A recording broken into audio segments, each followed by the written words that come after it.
entre Dijon et Monaco, comment on l'appelle? On l'appelle le Dijon-Monaco. C'était facile, hein? Ah Celui-là, c'était pour pas le plus compliqué. Non. Le derby Milan-Parme, Didier, on l'appelle comment? On Ah, l'appelle... c'est pas vraiment un derby, mais je vais te laisser si. le faire quand même. L'escalopico, parce que moi l'escalope, je la prends à la milanaise avec du parmesan. Donc ça ne marche qu'avec moi, hein, évidemment. Hein. Parce que sinon les autres le font pas. Le derby en Bundesliga, Polo, Nuremberg-Hanovre. C'est pas vraiment un derby, donc je vais te laisser le faire aussi. Oh là, je crains le pire. Le juge Falco. Certains comprendront. Et alors, le dernier derby, excusez-moi, entre West Ham United et Tottenham Hotspurs, c'est Alors là, tu m'en bouches un coin. le jambonneau. C'est le jambon de l'Ouest le- contre le jambon de Totten. C'était facile. Pourquoi je prends l'exemple belge? Je sais pas pourquoi je prends l'exemple belge. Bon, bref, la famille Beckham arrive à Paris. C'est un événement. La famille Beckham, c'est quand même glamour. Hein. Enfin, c'est glamour parce qu'ils ont gardé le nom Beckham. Hein. Si sa nana avait gardé son nom, Victoria Adams, ça faisait la famille Adams. C'est quand même beaucoup moins glamour. Ça marche beaucoup moins bien, hein, forcément. Même si avec la chirurgie, ça commence à y ressembler.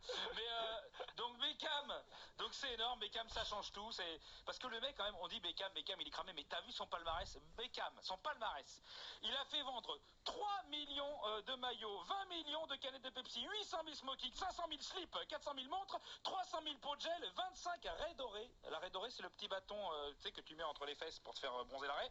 Bon, 25, ça fait pas beaucoup, mais bon, au total, ça fait quand même un putain de palmarès et c'est quand même d'autres stats que Léo Messi. Donc, c'est quand même déjà pas mal. Et en plus, sur le terrain, il est quand même au top parce que on peut le dire, Philippe, physiquement, il a toujours été impeccable. Absolument. À Los Angeles, attends, si il a eu une petite blessure à Los Angeles, c'est rien, c'est une fracture du cheveu avec dissension partielle de la racine capillaire et décollement du bulbe. Alors 3 cheveux blancs arrachés, 4 dans un état grave, opéré d'urgence à la clinique Farah Fawcett dans le service du professeur Schwarzkopf.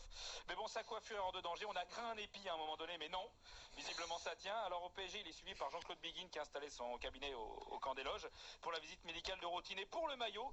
Donc il devrait porter le numéro 32 qui sera directement brodé au fil d'Écosse dans le dos, hein, derrière. Il aura un col haut. Hein, et puis des manches longues, hein, parce que le col haut, parce que sinon il ne peut pas mettre sa cravate, et puis les manches longues, parce que comme ça cache la Breitling. On n'a pas le droit au buvet. Et je voulais finir en parlant des Marseillais. Alors les Marseillais, vous avez remarqué qu'ils avaient un truc J-8, un petit marqué J-8 sur le côté. Alors au début je dis c'est quoi? C'est un hommage à un joueur qui est pas là, c'est J Jordan, -8 le QI. Non, c'est pas ça, c'est... Non, pourquoi? C'est pas au -8? C'est au -8 quand même. Plus que 8 jours avant le match contre Paris, eh ben non, c'est J-8 avant le duel face à face, Valbuena, Beckham. Attention, alors quand je dis face à face, c'est face à genoux, hein. Forcément ils sont pas de la même taille.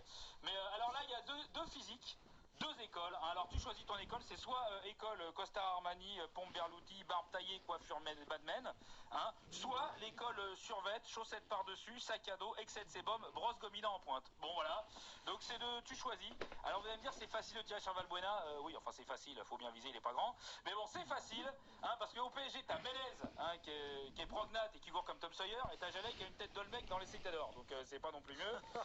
Mais Valbuena il a un avantage. Et il a un avantage important dans une équipe, c'est que sur les coups francs adverses, eh ben, il peut se mettre plus près pour gêner. C'est pourquoi? Parce que vu sa taille, t'as toujours l'impression qu'il est au moins à 9 mètres. Et ça, c'est quand même pas mal. Ça, c'était pas drôle, ça. Bah bon. Si, moi je suis d'accord. Tu as remarqué, t'as toujours l'impression qu'il est loin. C'est comme Monsieur Jaffredo avec Zlatan.